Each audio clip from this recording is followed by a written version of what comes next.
Hello, everyone. Welcome. My name is Matthew Kessler, and I host, edit, and produce two different podcasts with Table. In this session, we're going to be exploring the future of animal protein, so looking at the terrestrial side of these debates. And we've got about 45 minutes to completely settle this uncomplicated topic and sort through all the ethical, scientific, public health, and economic realities surrounding this future. No sweat. I'll introduce the two speakers in a moment. I first wanted to say a few words on what we do at Table and why I'm here to moderate this session. So Table is a collaboration between the University of Oxford, Wageningen University, and the Swedish University of Agricultural Sciences. And that's where I sit in Uppsala, Sweden. We're a platform for dialogue and debate about what a good future for food looks like. And we engage a diversity of viewpoints and explore what evidence people bring to these conversations and also their values. So how do people's worldviews and experiences inform their positions in these discussions? I co-host Feed, a food systems podcast with Samara Brock, and we talk to a range of people about their visions to transform the food system. And I'm currently working on another series called Meet the Four Futures, where we explore different visions, motivations, and evidence for four different futures for meat and livestock. And these four futures can be boiled down to efficient meat, less meat, no meat, and alternative meat. The podcast will come out next month. Our project website's up. The audio trailer's out, and we have a newsletter. And we also have a quiz that you can take to see how your values line you up with these four different futures. My colleague, Jackie, has just posted some links in the chat. This conversation is an extension of that project. So we're going to look at three different futures for meat and livestock. An efficient, intensive future that uses technology and innovation to satisfy the growing global demand for meat.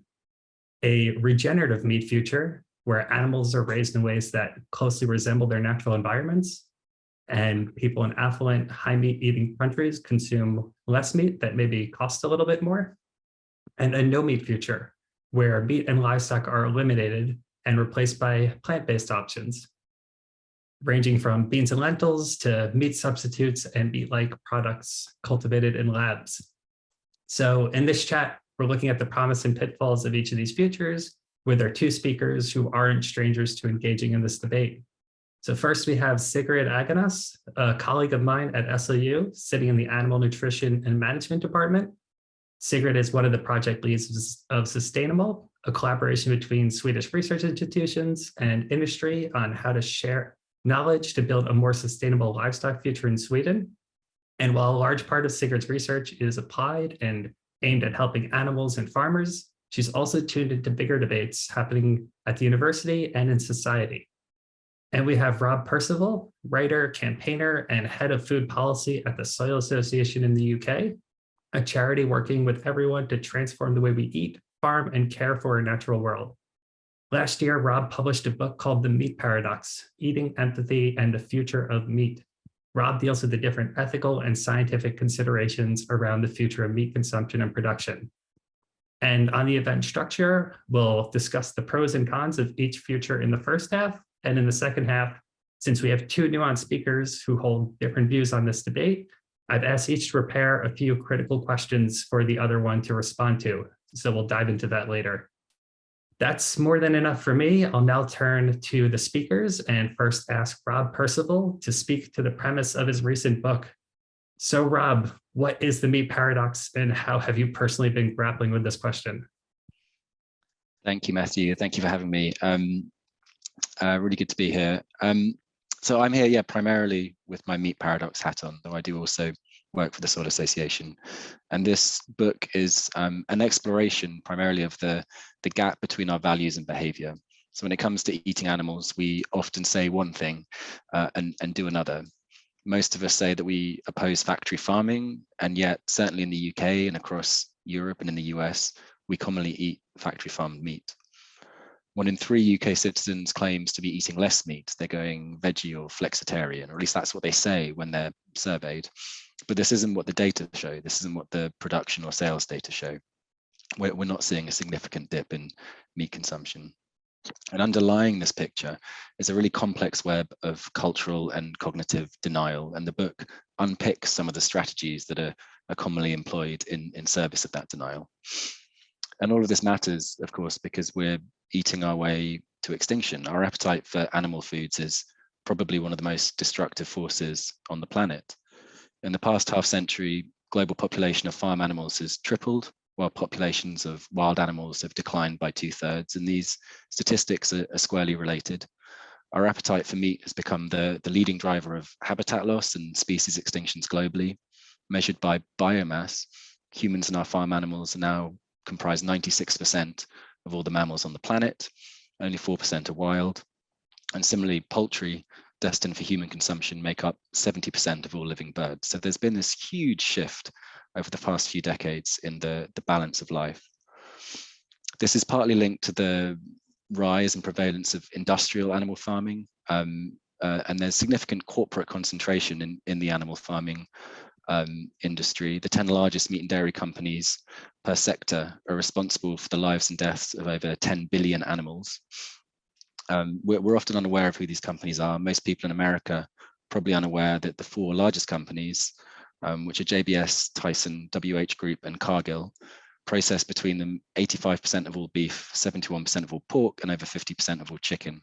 So it's hugely concentrated.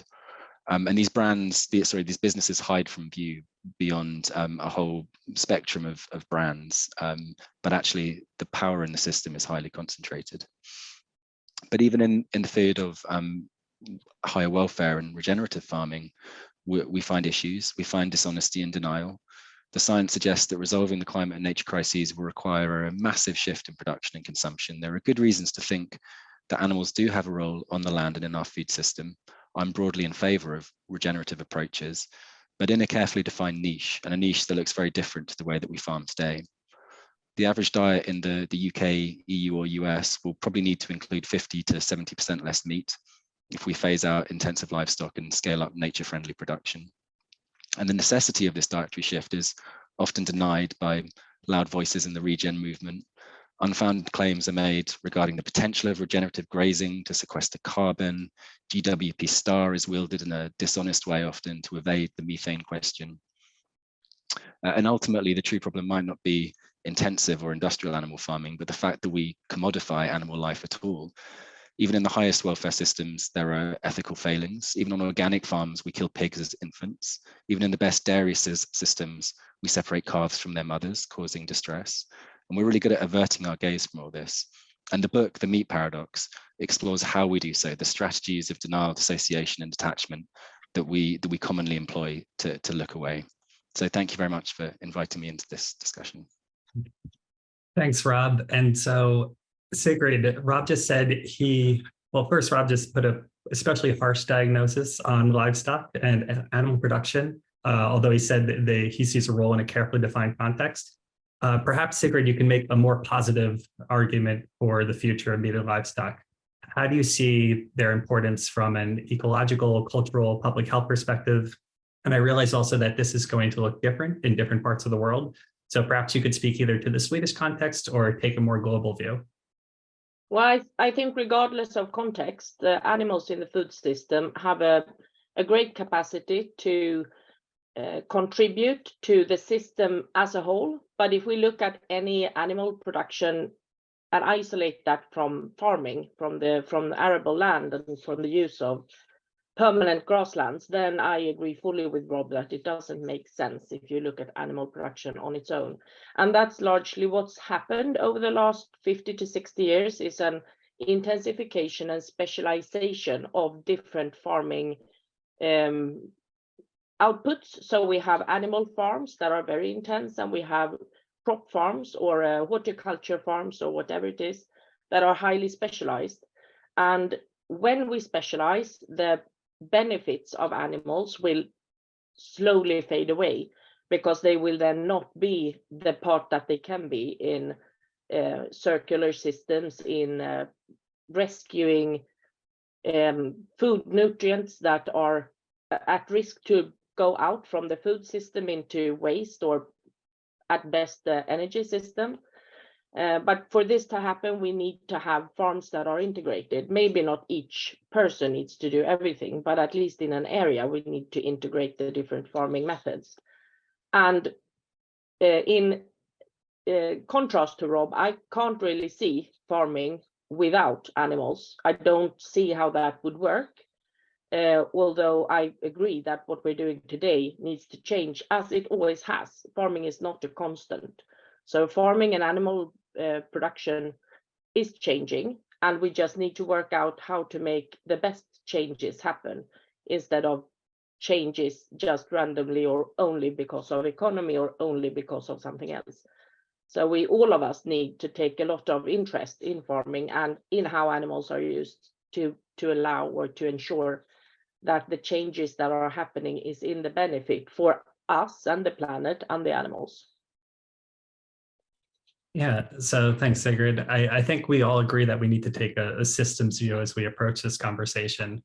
And taking a systems view, I want to dive into each of these three different futures and have a more nuanced conversation about the pros and cons of both. Both of you have already been quite critical of this sort of efficient, intensive future that's separated. But I've been speaking to people for the podcast, so let me do my best to make the positive argument for it and then have you two respond. So the efficient future most closely resembles a current system that seeks to intensify production, maximize yield per area of land. And the people I've spoken to argue that it's the best way to keep costs low so everyone can afford meat. And if not for all the research and technology and innovation that's gone into the livestock sector from, say, 50, 60 years ago, we would need 3 to 4 times the amount of land that we do today. And we already use 40% roughly of terrestrial land for agriculture. So it would require even greater amount of land. And then this push towards efficiency is one way to spare land, so we can conserve more for biodiversity, for wilderness and habitat. So Rob, what are your thoughts on how would you respond to this argument? So I think there are two myths or falsehoods at the center of that narrative. One is that intensive livestock has granted the world cheap meat. It is cheap in one sense, but there are all these externalities which haven't been factored in. It's unrealistically cheap. It's not the true cost has not been accounted for. And if you start to factor in those costs, these systems stop being sensible. They stop being viable. So there's something there around that cheap narrative. There's also a line that's constant that's often peddled by the intensive livestock industries that they've just got to meet demand. Demand is rising. Demand is rising. We have to meet demand.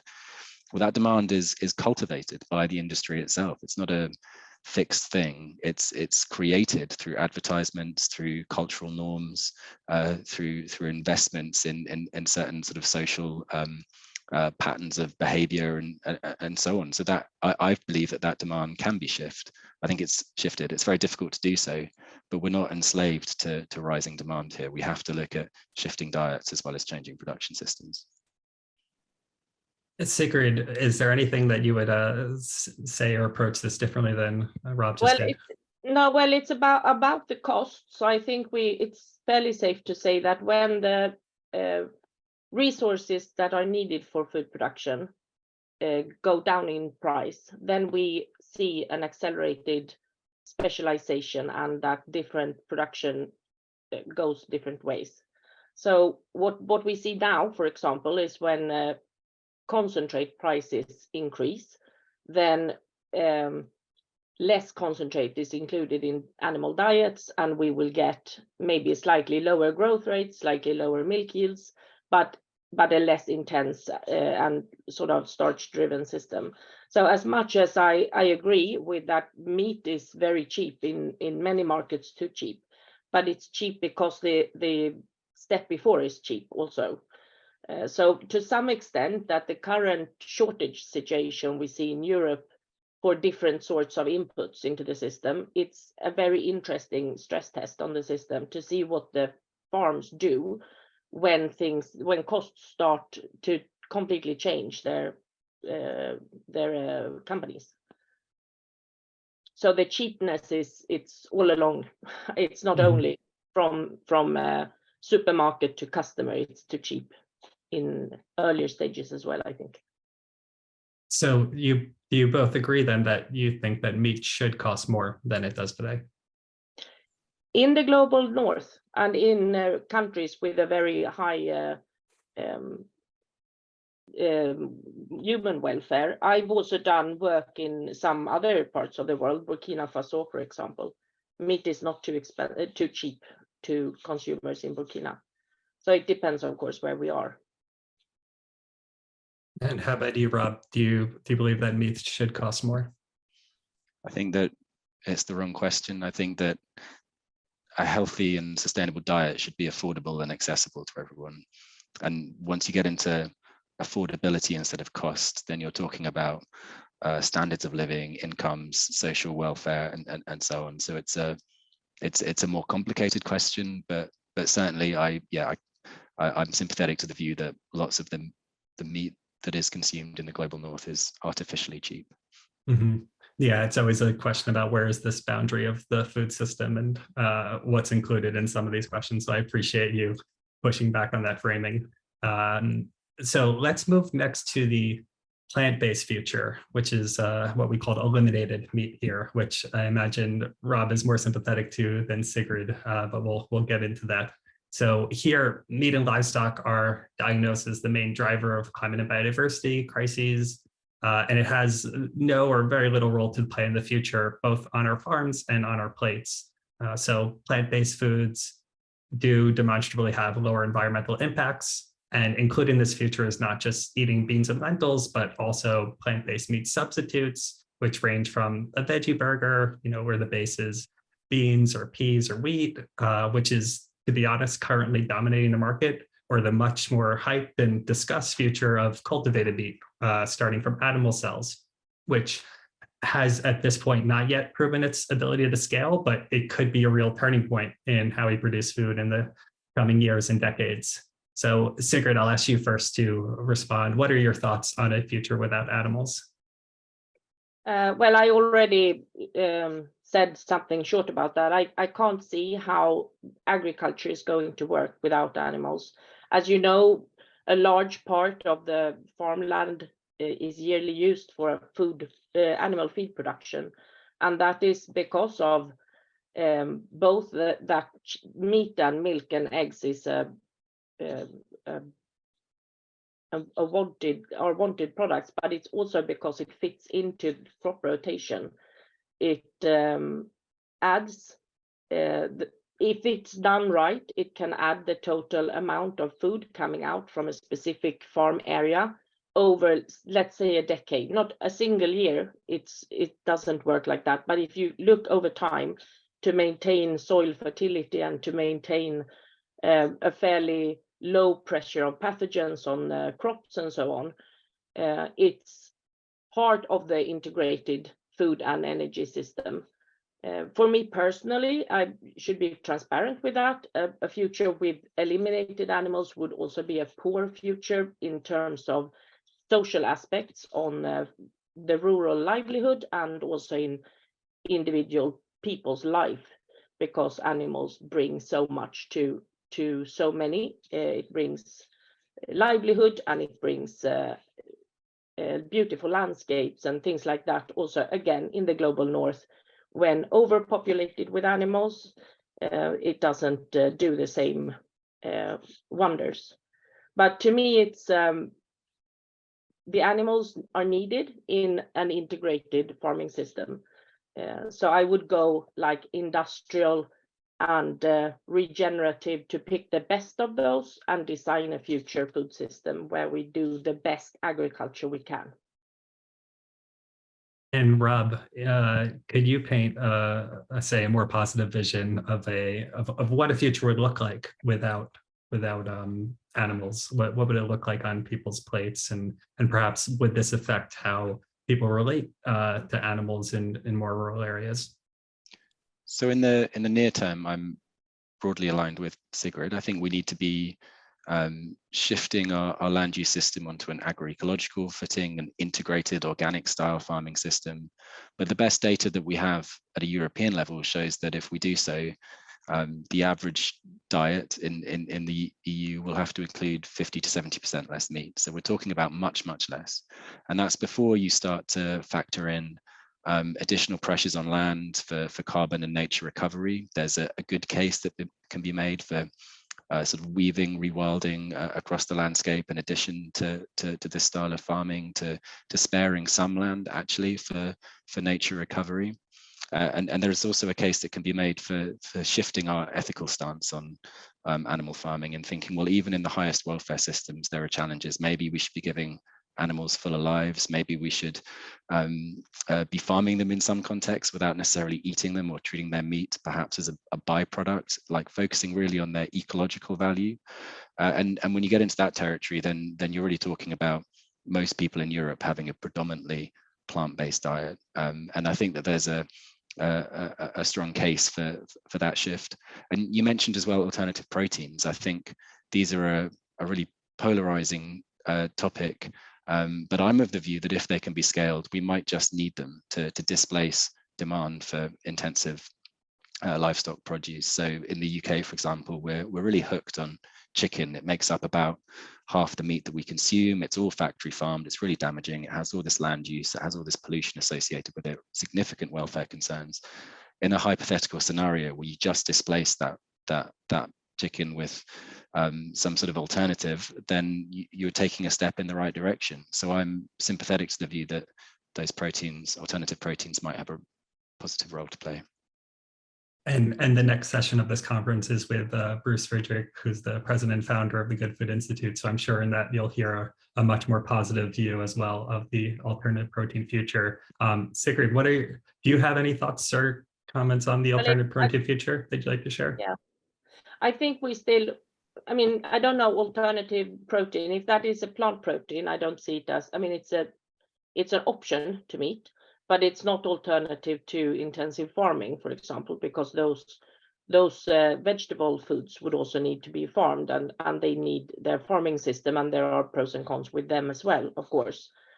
When we go to things like lab meat, I yet haven't seen a very convincing budget on energy and nitrogen put into those systems in terms of output. So it's early innovation, it's exciting, but I can't see it as realistic within the next like 20 years to do that in a way that is less damaging to the planet than what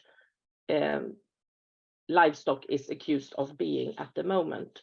But another sort of angle on this is, I think it's great, Rob, you mentioned chicken, which if we backtrack chicken, it's a great sort of component to a circular system in terms of having some backyard chicken that take the scraps that we sort of drop a little of everything everywhere, and we have household waste that the chicken or hens can use and produce animal proteins, and it's lovely. But then when we intensify that to do it on an industrial level, it loses its position in the system as part of the circulation. Instead, it is extremely intensified and sort of doing its own system. So the feed for the chicken are never byproducts or co-products, it's produced for chicken. So, and we could say the same for many other foods, that they started out as a good way to reduce waste, but then when we exaggerate it, they lose those qualities. So chicken in itself is not a problem, but the way chicken is not integrated with farming is the problem, to me. So both of you are quite positive, it seems, of a version of this organic, ecological, or regenerative vision for meat and livestock. And I want to really zoom in on some of the nuance here where you might disagree with this vision. So Rob, could you actually first pitch your vision and your concerns? I mean, you've already spent some time talking about this, but maybe you could talk about some specific examples of what a good kind of scaled farming system could look like, and also what are your concerns at working at maybe a larger scale? What do I think a good farming system looks like? Is that the question? Yeah. What is your version of a regenerative farming system that includes animals? And also then what are your concerns with how regenerative is being used? Okay, got it. So yeah, within, I'm situated broadly within the organic and agroecology movement. And across the UK and Europe, we have some great examples of the type of innovative and integrated systems that we've already alluded to. Agroforestry systems where you're integrating crops and livestock in clever ways to benefit soil health. And I think those approaches are tremendously important, and there's great scope for investing in farmer-led innovation. We should be, when we talk about innovation, we should be talking about putting farmers in the driving seat, often helping to develop innovative approaches broadly in that agroecological space. So I'm for all that, but I am concerned that false claims are made about the potential of these systems to be scaled to the degree that they can feed everyone the diet that they have today, particularly in the American regen movement. There are claims made, or there's an argument being pitched against less meat. Less meat isn't part of the picture, it's just better meat. All we have to do is scale up the good approaches, and then we can feed everyone. And there's just not the science to back this up. And linked to that narrative is the claim that the regenerative grazing can capture so much carbon in the soil that not only is your beef carbon neutral, you can actually put the climate crisis into reverse. You can mitigate all those fossil fuel emissions if that type of regenerative grazing was scaled up. And again, I think this is dangerous and dishonest and not backed by the science. So I think that those of us who broadly sit in that regen space, who are for agroecology, have a duty to call out some of these false claims and really hone in on what the hard realities are. And Sigrid, how, I'm not sure I saw you were in the chat there, if you caught all of that, but is your vision quite similar to Rob's, or would you frame it a little bit differently here? Well, I would like to say that I think we don't really know yet. We don't have all the facts. We don't know about how important different management practices are for soil health and for long-term ability to produce food. So I think there's a lot of things we still need to work out, and I'm a bit hesitant to say, like in detail, what I think of when I see a future, like even 20 or 30 years from now, is difficult to say. We have some data that if we backtrack, that we can see when we've changed management or changed the farming system, we do things to the permanent resources in terms of soil, for example. But it's a little bit difficult to project that into the future, and that is slow science also. So if we want to study that in detail, it takes too long for the decisions that we need to make now. And then I may have lost you a bit on were you also, Rob, into ethical aspects of use of animals now? No, but I'm happy to move on to that next. Yeah, okay. Wait, sorry, just one other comment that Rob had made was about the soil carbon sequestration potential of grazing ruminants. Yes. And that is overused as an argument. That was it. Yeah. Okay. So we don't know enough about soil carbon sequestration. We have data on few farm or sort of land areas, not very detailed information for those areas on grazing pressure, and that area doesn't have a control without animals. And we need to get this data, because I agree with Rob that it's used in the debate and it shapes people's minds around this, but we need much more data to see on a specific piece of land, what does it do to have or not have lay crops in the rotation or permanent grazing instead of crop rotation. And it's slow and it's difficult to get data out in the speed that it is required by the debate. And that is a huge challenge. Because theoretically, since we don't know exactly now, one of my worries is that if we would stop livestock farming, and I'm specifically ruminants, because of methane emissions, and we realized many years later that what we actually did was to contribute to more carbon being in the atmosphere than we had during the time we had ruminants in the system. I'm not saying that's a fact, but I think we don't know. So if we make a really quick change fast, we may affect the system as a whole in a way that we never could anticipate or didn't want to see. Because I can also see that there are so many, we want to make the right choices now, and if eliminating ruminants from the food system would be the correct way to go, I'd be the first to say that that's what we should do. But I'm not convinced, because of the role they also have for things like biodiversity and for capturing or keeping nutrients in the food system. Could I come back on that briefly? Yeah, please, so there's of course lots that we don't know, but there are certainly in the UK and elsewhere in Europe areas where we know pretty well that there's not a huge amount of food being produced. The land is being overgrazed. Various parts of the uplands in the UK are denuded of nature. They're just an empty, barren landscape with lots of sheep on.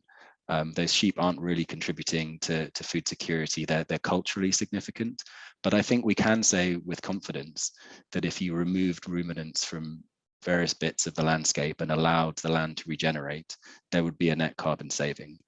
I'm not advocating for the elimination of ruminants from the food system, and obviously this is all politically and culturally complex, but I think we can be clear that reducing the ruminant herd in some contexts is going to be of net benefit to climate and nature. Anything you want to respond there, Sigrid, or should I move on to the next question? I'm not convinced, but I'm super keen to the challenges ahead. Yeah, it's a really interesting. Depends on north of the UK. It's a lot of grazing areas where I am at. If there is an area that has been grazed and we stop grazing, we will have shrubs, and then it will eventually turn into more forest. And Sweden has 70% forestry in terms of land use and 8% agricultural land. So for Sweden, more forestry is not like gonna change the game on biodiversity. Instead, we have the highest biodiversity land is land that is grazed and as the food system. So that of course affects my sort of take on this also. It depends of course on the land, and that if anything is these globally we need to do these 5 things. I think that's dangerous because each plot of land is unique and we need to be able to entertain many ideas at the same time. So what should be done in sub-Saharan Africa and what should be done in the north of the UK may not be the same as the south of Sweden or the north of Norway. So we need to be open. I would like higher degree of curiosity, and instead of these like everybody knows that we all need to do this, that and the other, because it's not true. There is no average farm land anywhere on the globe. Yeah, there's a lot of regional specificity here, and there's also different competing goals.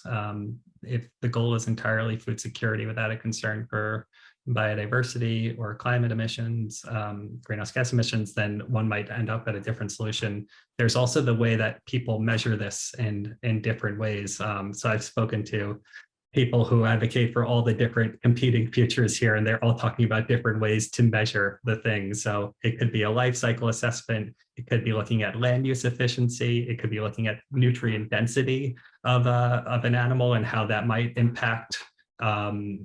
It's not, say, a one-to-one comparison of a kilogram of food to another kilogram of food because they contain different levels of nutrients. But this is where it gets really tricky because it's hard to compare things when you're measuring different things. But yeah, just wondering if either of you had a comment on how to navigate all these different ways that people are measuring their vision and that contributing to their kind of success. I can I have a comment on what you just said, and I agree that there are many competing domains that have to be taken account of: food security, climate, nature, and so on. The one that's typically left out of the conversation is the ethical question of whether we should be eating animals at all. And I personally think that it's the responsibility of anyone who claims to be an ethical omnivore, or whatever it might be, to be asking this question constantly, and to be challenging ourselves. The science suggests that most healthy adults can subsist on a plant-based diet, or a predominantly plant-based diet. There are risks for certain population groups when you get into the sort of fully plant-based space. Infants, pregnant women, older people, gets more complicated, but most of us don't need to be eating animals day in, day out, and we do so typically for their taste without really thinking about their lives. Even animals in the highest welfare systems are commodified. They're killed prematurely, often as infants. In the case of some species, a pig on an organic farm will only live for 6 months. And we're extremely good at not talking about this stuff, not addressing it, not thinking about what the counterfactual could be, where animals are still integrated into the landscape in such a way that they're delivering those environmental benefits if they're in the right niche. But we duck the ethical question and tell ourselves nice stories about animal welfare and higher welfare and how good it is in a regen system, without really thinking about how that animal's life ultimately ends. But if I may pop in there, Rob, if you were to integrate animals in the landscape without having them in the food system, their life would still end. So end of life to me is, it's not a useful discussion, because if they live, they will die, just like you and I. And to me, it's being an animal person, which is, again, I realize that that's important as to be transparent about, that I enjoy animals and I work with animals. Their life has value, even if they are going to die. So it's about what that life is filled with. And of course, that at the day of dying, that the death should be, in my perspective, if it's animals that we have cared for, the death should also be cared for.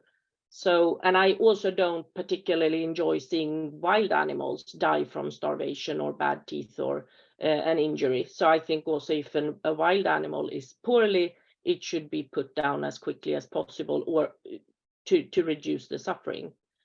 But the death in itself is not, I don't see how that, how to work with that as an ethical challenge. So I think that the death probably matters to the individual animal, even if we rationalize it as part of the circle of life and so on. And I guess, but what I'm saying, I'm not advocating for a scenario where no animals are killed. We are enmeshed in all this, and it's complicated.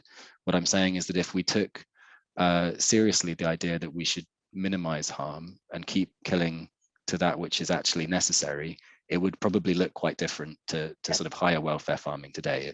There's something beyond even the highest welfare systems, and we're not very good at thinking about what that might be, because it makes us uncomfortable. That the higher welfare farming makes you uncomfortable? No, suggesting that higher welfare farming is still riddled with ethical issues, yes, and that actually we could be pushing our commitment to animals even further, extending their lives, minimizing the degree to which we're causing harm or killing them. That trail of thought makes us uncomfortable, because it implies that we're not doing the right thing at the moment, or that there's more that we could be doing on behalf of animals. Oh, okay. Because I think in people that I meet, both farmers and academics, that's what we do all the time, to try and get the best quality, a better quality of life. Some would say that they work hard to give their farm animals the best possible quality of life that they can do for their animals, and that we discuss progress and changes continuously. So I don't see animal farming as a fixed situation. I see, when I first came into this, I'm not from a farming background. I'm born in a academic home without any farm connections. And when I first started my education in animal science, something called cow trainers were banned. And that was a gadget that was put above the back of cows in a tie stall barn. So if they would roach to urinate up on the area where they're meant to lie down, that has to be clean, they would get a weak electric impulse that would make them, it would train them to step back before urinating and defecating to make sure that their bed was clean. And this had just been banned, and the farming community were like, also the veterinarian community were worried that we will never have a clean cow again. It's never going to work, but we have to do it because that's the law. And then the law came in, became active. The trainers went, and I never heard about it again. So even if there's a lot of uproar against a change that is pushed from someone else than the farmer themselves, they still abide, and we learn things all the time. So it can be done differently, and it can be done better. And so many farms try this out. One of my research areas is to leave the dairy calf with the cow for a longer time than is done in conventional farming. And starting doing this, I've been in touch with so many farms to say, oh, we do this, we did that for a while, we changed it to this, but they don't speak up about it because maybe it's against the sort of farming community norm, or they just don't see it as something they need to be outgoing about. So there is a potential for change that I think we should, use efficiently and wisely. Yeah. So I don't think this the conversation on animal ethics will be entirely reconciled in the next 10 minutes. So I'm going to move on to the next subject, but it's quite interesting because we have these different assumptions from the very get-go of the conversation about whether we should question or not this assumption that we've been eating animals for tens of thousands of years, and there's also different understandings of how we evolved as a species and the role that that livestock played in that in both human development and in our landscapes. And there's also a question of whether we should be looking to the past at all to think about what we should be doing in the future. So these are things that we do navigate in the series, if you're interested in kind of diving more into this question. So Sigrid, I believe I asked if you could prepare a question for Rob, and since we were just on the kind of more of Rob's terrain on the animal ethics side, if Sigrid, if you could ask your question, and then I'll have Rob respond. Yeah, I have a concern that is keeping me up at night, and it is all the blame put on farmers, that it's farmers do wrong and farmers have these high emissions and so on. And I think we've come to a point with damned if you do and damned if you don't. So when society identifies a weakness or a problem with farming, let's say, for example, methane emissions from ruminants, and say that we can't keep the ruminant farming because of the methane emissions. If the farming community then comes up with a feed additive that reduces methane emissions, then it's still wrong. Ruminant farming is still wrong then, but then for other reasons, like land use or ethical concerns and so on.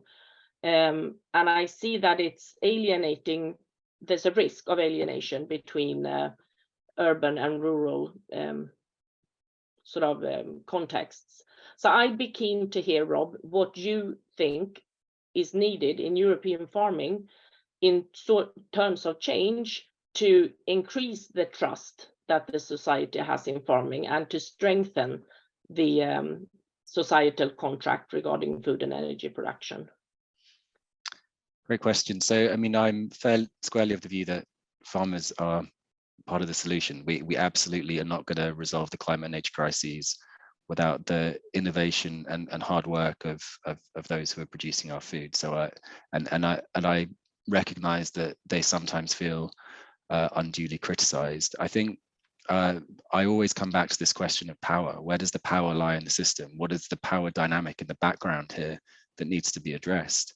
And that dynamic is a significant corporate concentration of power in the hands of grain traders and industrial livestock.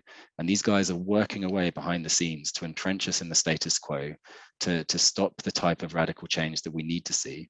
And as long as their vested interests are prevailing, as long as the system remains structured as it is, livestock will have a bad image in press and in the public consciousness, because the vast majority of the animals that we're farming are in these intensive systems and they're causing ecological harms. So we need to take a food systems approach, look at the whole challenge in its multidimensional form, and lever the correct political response, which involves essentially regulating these guys back into the corner, empowering individual farmers and citizens to have a greater say in the future of the food system, and shutting down the vast majority of the livestock systems that currently feed us, which are these intensive systems. I think the only way to rescue the reputation of livestock in the face of public criticism is to shut down the problematic aspects of it, and that requires this political grapple with the concentration of power in the hands of a few corporations. Would you, when it comes to like the worst parts of livestock production, do you think that society and the animals agree on what is the worst that should be shut down, or is there a risk that systems that really are ecologically good with a high animal welfare still are seen as a problem and therefore would be shut down because of conclusions made by those who don't know all about the systems? Rob, if you could answer in 1 minute, just so, because we need to wrap this up. So yeah, you've raised a really valid point. It's complicated, and there's a risk that the good systems will get shut down if we don't get this right. But I think there's broad agreement across society that factory farming is bad. I'm using simple words here, but people don't want to see animals mistreated, and they know that these systems are polluting. So we just need to build the political will to address the most harmful components. Yeah. Well, thank you both very much for this ranging discussion. I think there was quite a bit of agreement, but I really enjoyed hearing both your perspectives, and also listening to two people who have nuanced views on this subject. We aren't aiming for the kind of end-all be-all of any of these futures, but seeing kind of what is the particular role and defined context that each one can play. And I think that we've just got about a minute left. So do you have I'll give the floor to each of you for 45 seconds, say, each. Do you have any kind of final words or reflections? Rob, starting with you. The Meat Paradox is recently out in paperback and available from all good bookstores. It was also recently serialized on Radio 4, BBC Radio 4 for anyone in the UK, so you can check that out online. But yeah, thank you for having me. Great. And I just want to ask for an open attitude and a curious take on when farms do something very different, to say like, oh, why are you doing this in a different way, to learn from and to maintain the idea that there may be good elements in a different way to do things that we can maybe have as a scalable solution in the future. Great. And to follow the work of Table and Meet the Four Futures, you can sign up to our newsletter and subscribe to our podcast. Jackie will place some links in the chat. And if you have additional questions or comments related to this discussion, we have some good ones already that we've copied and pasted. You can add them to community message board. So thank you, Tufts, for hosting. And as mentioned earlier, interestingly, the next session of this conference is with Bruce Friedrich, founder and president of the Good Food Institute, who we'll see how similar and how different his view is in the next session. So thank you, everyone. Thank you. Great, thank you.